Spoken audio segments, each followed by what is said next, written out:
राम राम संगी हो, जय जोहार। मैं आप मन के छत्तीसगढ़िया संगी। आज आप मन के सामने एक ठो कविता प्रस्तुत करत हूँ। मोर कविता के शीर्षक है कभू नहीं सोचे रहो ऐसनो दिन आही। कभू नहीं सोचे रहो ऐसनो दिन आही। छुट्टी तो होही फिर ओला मनान नहीं सकबो। आइसक्रीम खाए के दिन बादर होही फिर ओला खान नहीं सकबो। रद्दा मन खुले होही फिर कोनो डहर जान नहीं सकबो। जेन मन धुरिया म रही गे हे जेन मन दुरिया में रही गे हे ओमन ला बुलान नहीं सकबो। और जेन मन तीर म हे उकर मन से हाथ घलो नहीं मिलान सकबो। जेन मन घर आए के रद्दा देखत रहीन ओमन घर में धंधा के रही गे हे।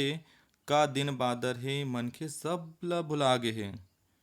बड़ सुग्घर हो गे हे हवा पानी फिर जी भर के कोई जीन नहीं सकत हे। नहीं दिखत हे ककरो हंसी ठिठोली तोबरा म सब के मुंह ह मुंदा गे हे। कभू नहीं सोचे रहो तैसनो दिन आगे हे। कभू नहीं सोचे रहो तैसनो दिन आगे हे। जय जोहार संगी हो, राम राम। बने लगे सोही तो लाइक कर दो।